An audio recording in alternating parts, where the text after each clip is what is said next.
Madrasi director AR Murugadoss இயக்கத்தில் நம்ம சிவகார்த்திகேயன் அவர்கள் நடித்து இப்போதைக்கு செப்டம்பர் 5 தேட்டருக்கு வர காத்துக்கிட்டு இருக்க ஒரு தமிழ் ஆக்ஷன் திரைப்படம். இந்த படத்துக்குமே ஒரு எக்ஸ்பெக்டேஷன் இருக்குது அப்படின்ற மாதிரி தான் சொல்லணும். ஏன்னா நம்ம ஏஆர் முருதாஸ் அவர்களுக்கு ஒரு மிகப்பெரிய கம்பேக்காக அமையக்கூடிய ஒரு திரைப்படமாக இந்த படம் இருக்கும் அப்படின்ற மாதிரி எதிர்பார்க்கப்படுது.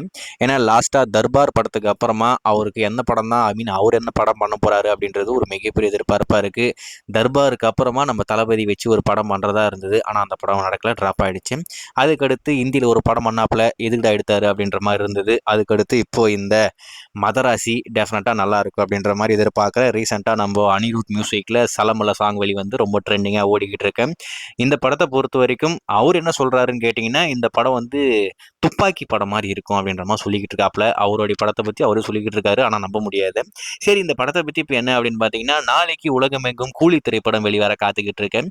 கூலி திரைப்படத்தோடைய இன்டர்வல் பிளாக்ல இந்த படத்தோடைய டீசரை ஸ்க்ரீனிங் பண்ண போகிறாங்களாமா. அஃபிஷியலாக படத்தரப்புல இப்போ சொல்லியிருக்காங்க. இப்போது மதராசி படத்தோடைய டீசர் உங்களுக்கு கூலி படத்தில் காத்துக்கிட்டு இருக்கு அப்படின்னு சொல்லிட்டு மேபி நாளைக்கு ட்ரைலரில் தேட்டரில் கொண்டு வந்துட்டு ஒரு 2-3 நாளில் யூடியூப்பில் கொண்டு வருவாங்க அப்படின்ற மாதிரி நான் எதிர்பார்க்குறேன். ஸோ வெயிட் பண்ணி பார்ப்போம் டீசர் எப்படி இருக்குது அப்படின்னு சொல்லிட்டு. டெஃபினட்டாக இந்த படமாவது நம்ம ஓஜி டைரக்டரான ஏஆர் முருதாஸ் அவர்களுக்கு கம்பேக்காக அமையணும் அப்படின்னு சொல்லிட்டு நான் ஆண்டவனை வேண்டிக்கிறேன்.